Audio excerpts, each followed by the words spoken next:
Shalom, hari ini judul khotbah saya adalah kisah dan makna seputar kelahiran Tuhan Yesus. Memang dari hari Selasa sampai hari ini Jumat dan besok saya akan lanjutkan juga tentang kelahiran Yesus saudaraku dalam minggu ini. Nah hari ini kita akan bahas kisahnya, maknanya itu apa. Ya saudara, kita review ulang karena setiap kali kita masuk Desember ya, kita mau ingat akan apa kelahiran Tuhan. Kita merayakan Natal, saudara.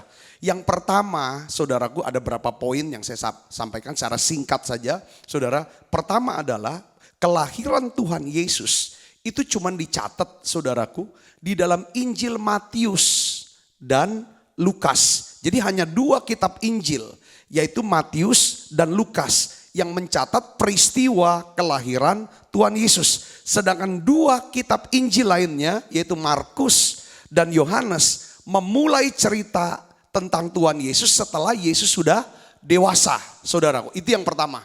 Ya cuma dua, Matius dan Lukas. Kalau saudara mau lihat kisah kelahiran Yesus, coba saudara baca. Di bulan Desember ini saya sangat sarankan, coba baca saudara pelan-pelan. Nanti ada satu pewahyuan, satu pengertian, satu hikmat, satu terang Tuhan yang akan menyinari kita tentang apa? Tentang kisah kelahiran Yesus. Nah yang kedua saudaraku yaitu apa? Perjanjian baru itu saudara dimulai dari kitab Injil Matius ya, yang mencatatnya itu apa? Silsilah dari Tuhan Yesus. Saudaraku ya, perjanjian baru ya kan dimulai dari Injil Matius yang mencatat silsilah Tuhan Yesus Kristus. Perjanjian lama dimulai dengan apa? Penciptaan langit dan bumi. Sedangkan perjanjian baru dimulai dengan silsilah Tuhan Yesus. Jadi bukan langsung mencatat peristiwa kelahiran Yesus, tapi silsilahnya. Saudaraku yang Yesus. Apa artinya di sini? Hal ini menunjukkan saudaraku betapa pentingnya silsilah. Kita belajar silsilah di mata Tuhan. Sehingga alangkah lebih baiknya kita memperhatikan silsilah nenek moyang dari Tuhan Yesus Kristus, juru selamat kita. Saudara, Allah yang jadi manusia yang sempurna ini rupanya silsilahnya nenek moyangnya. Saudaraku, ya, apa maksudnya di sini? Kita lihat nenek moyangnya. Matius 1 ayat 1, di situ dijelaskan silsilah Yesus Kristus, anak Daud, anak Abraham. Saudara tahu kenapa dimulai ini? Saya baca buku karangan daripada Watchmeni, saudara-saudara hamba Tuhan dari Tiongkok. Dia bilang begini, Matius 1 ayat 1 menjelaskan bahwa silsilah Yesus Kristus, anak Daud, anak Abraham. Kenapa disebut anak Daud? Ya kan? Kenapa disebut anak Abraham? Bahwa Allah bisa jadi manusia karena ada dua kehidupan. Saudara, kehidupan Daud dan kehidupan Abraham. Kalau kita lihat kehidupan Daud adalah kehidupan tentang apa saudara? Jalan salib. Jalan salib. Dari sejak dia lahir katanya dia ditolak. Dari kandungan ibunya. Kita Mazmur katakan. Saudara, waktu dia masih remaja, dia jadi gembala. Waktu ada pemilihan untuk raja, dia gak diikut sertakan.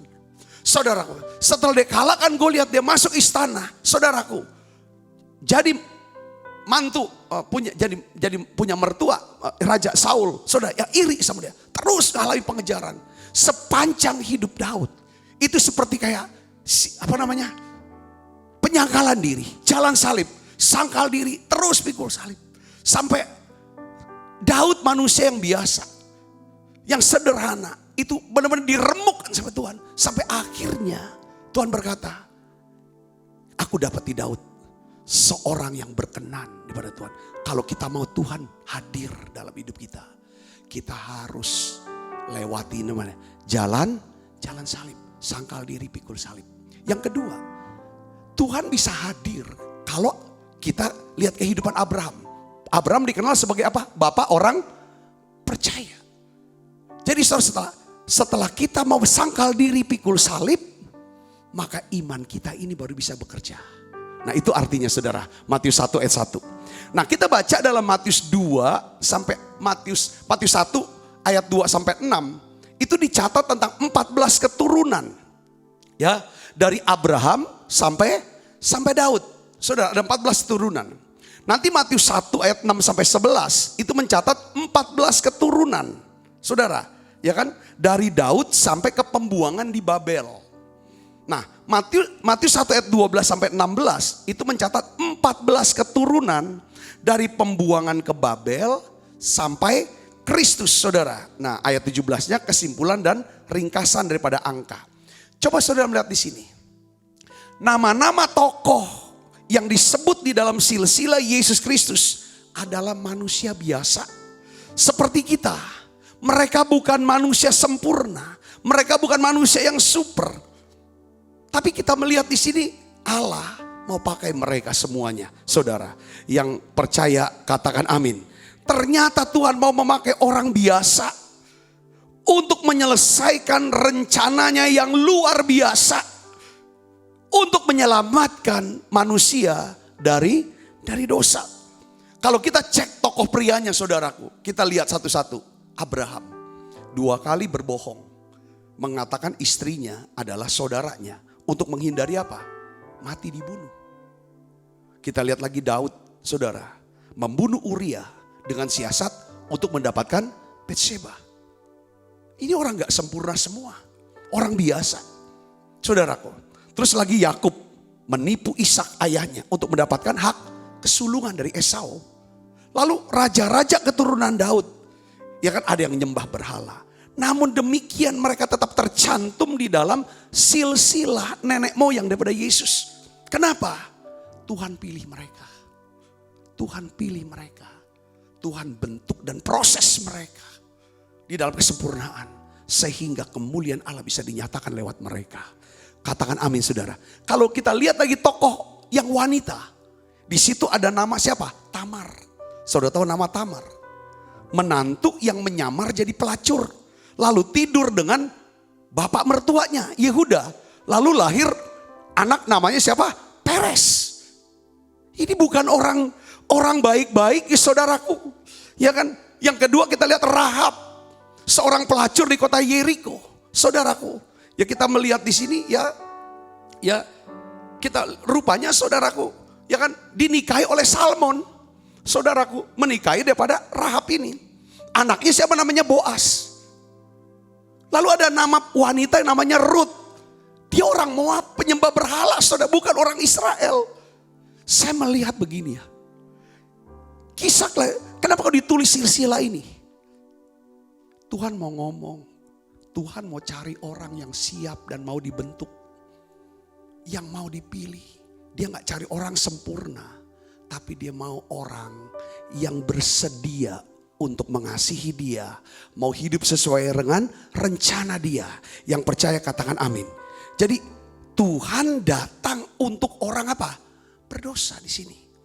Yang tercantum dalam Markus 2 ayat 17 katakan begini saudara.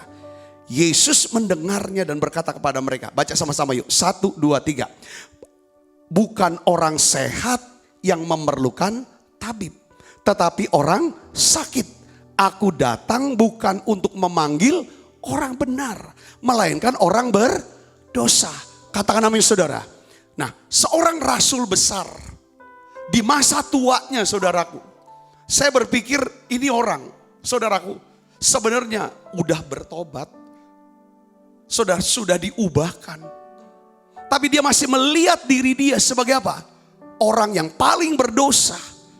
Di sini dikatakan dalam 1 Timotius 1 ayat 15 sampai 16. Di sini saudara, kita akan baca sama-sama.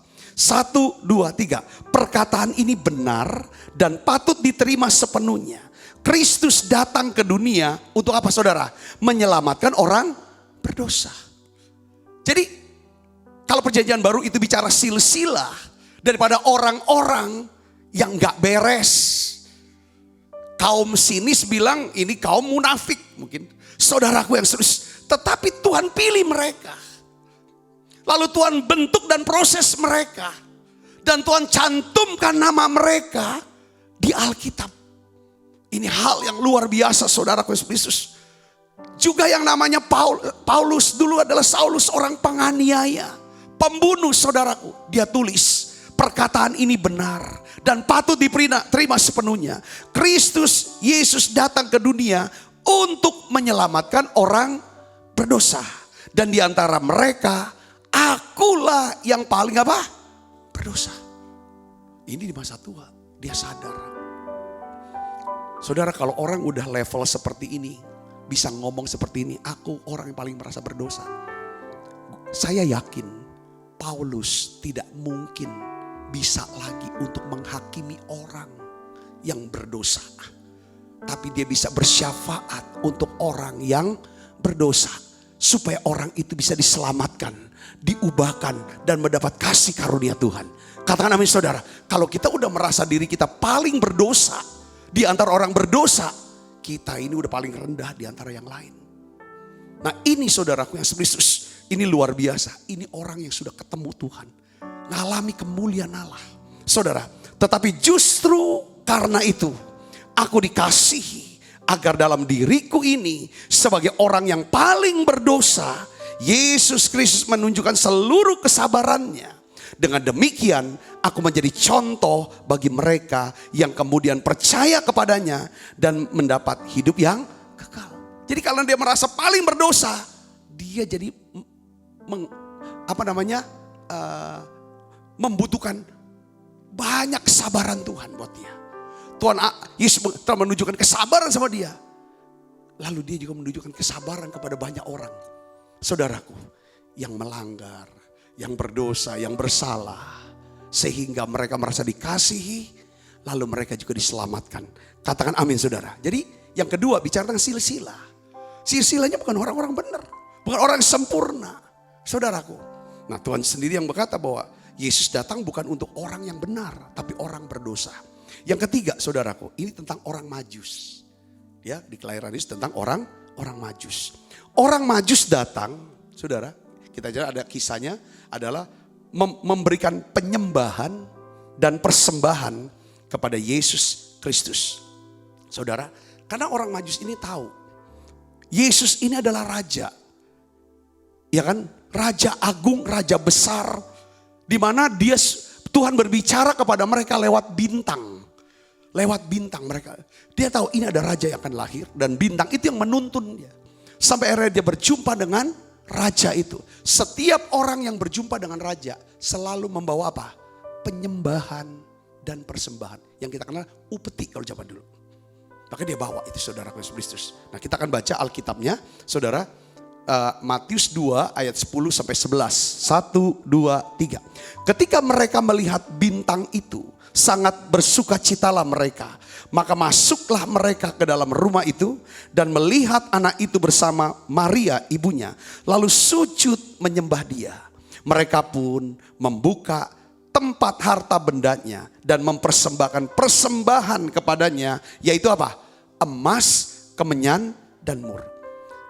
Kita tidak tahu persisnya berapa jumlah orang Majus yang disebut dalam peristiwa kelahiran Yesus. Nah istilah 3 orang Majus itu kayaknya diambil berdasarkan 3 macam persembahan yang dipersembahkan, yaitu emas, kemenyan, dan mur. Nah saya baca saudara ini pengertian emas. Ya pengertian emas. Di sini dikatakan bahwa emas ini lambang daripada bayi Yesus yang akan menjadi raja di atas segala raja. Emas bicara tentang apa? Kemuliaan saudaraku, tentang kemuliaan. Kemuliaan seorang raja. Ya, emas bicara juga ada ketulusan hati. Mereka bawa ini pengungkapan, ini raja di atas segala raja, kasih emas. Yang kedua, kemenyan. Kemenyan melambangkan daripada bayi Yesus akan menjadi imam besar agung. Tugas imam besar agung itu apa? Naikkan doa-doa syafaat. Saudara tahu asap kemenyan yang naik ke hadapan Allah itu doa-doa daripada orang kudus yang ditulis di dalam kitab Wahyu, saudaraku. Jadi bicara kemenyan, bicara ini doa. Saudaraku Yesus. Yang ketiga adalah apa? Yang dibawa adalah mur. Mur melambangkan bahwa bayi Yesus kelak akan mati untuk menebus dosa manusia. Ini bicara tentang apa? Mur selalu bicara tentang kelemah lembutan. Bukan hidupku, bukannya aku lagi, tetapi Kristus yang hidup di dalamku. hidup yang aku hidupi sekarang adalah hidup oleh iman kepada anak Allah. Itulah pernyataan daripada Rasul Paulus. Saudaraku, tentang apa? Ini tentang mur sebenarnya. Tentang mur, kelemah lembutan. Yesus dia mau mati di atas kayu salib. Itu dengan dia berkata apa saudara? Bapak kalau bisa cawan ini lalu daripadaku. Tapi bukan kehendakku, tapi kehendakmu yang jadi. Jadi orang yang lemah lembut adalah orang yang bisa menaklukkan kehendaknya kepada firman Allah, kepada kehendak Bapaknya. Ini namanya yang lemah lembut saudara. Jadi bicara tentang seputar Natal, bicara tentang orang Majus, ini bicara tentang orang pinter. Saudara, di mana Tuhan bicara lewat kepinterannya, bicara lewat ilmu pengetahuannya. Saudaraku, ini Tuhan tuh unik. Allah tuh luar biasa. Kepada orang pintar dia bicara secara ilmu pengetahuan. Kepada orang sederhana, gembala-gembala, dia datang dia bicara dengan lugas sekali. Saudaraku, tapi pesan daripada Natal adalah setiap orang yang menerima pesan Natal, mereka datang sujud menyembah Yesus. Sujud kepada Raja di atas segala raja. Saudara, kalau saudara dengar pesan Natal ini, kalau dulu lewat bintang, orang Majus datang sujud menyembah pada Yesus, membawa persembahan yang terbaik buat dia. Kemuliaan, doa syafaat, kelemah lembutan. Saudara, ketika para gembala mendengar berita Natal, dia datang ke Bethlehem Efrata, lalu sujud menyembah daripada bayi itu. Ibu bapak saudaraku yang serius, saya sedang mau bicara tentang kemuliaan emas ini. Tadi waktu sharing di UPT, Pastor Raymond juga bicara tentang kemuliaan, Raja kemuliaan yang akan datang. Saudaraku yang serius. Saya tuh dapetin benar-benar berkat. Saudara, dari satu buku yang saya baca saudaraku tentang kemuliaan Tuhan. Buku itu berkata begini saudaraku. Musa pernah berdoa, perlihatkanlah kemuliaanmu bagiku. Dia bilang orang yang berdoa dan minta kemuliaan itu benar-benar siapkan diri.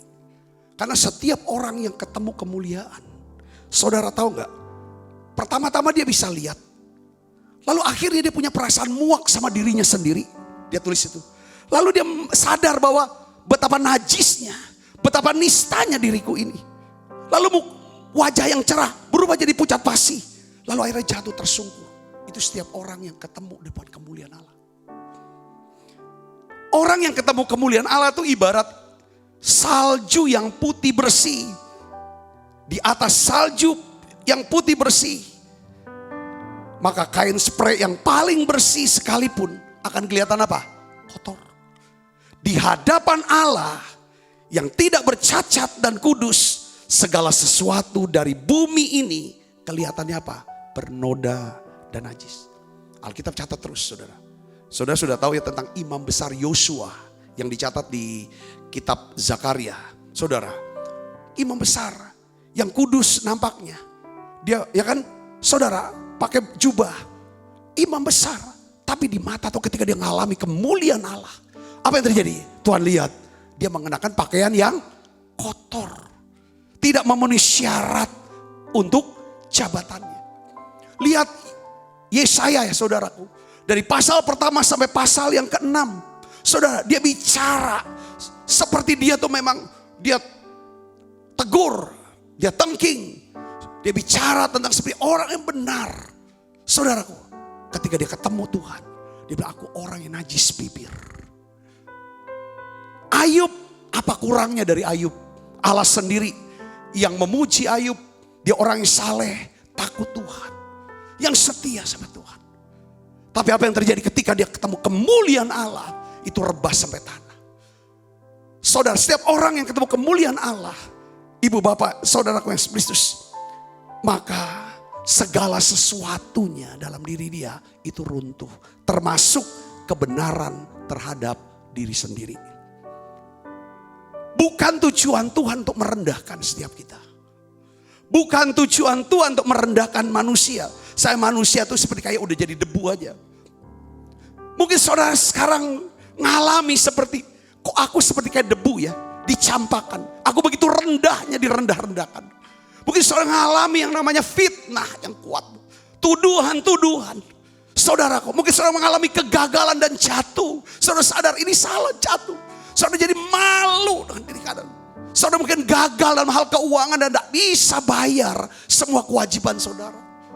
Kenapa saudara mengalami hal semua? Saudara saya seperti kayak tersungkur di bawah tanah.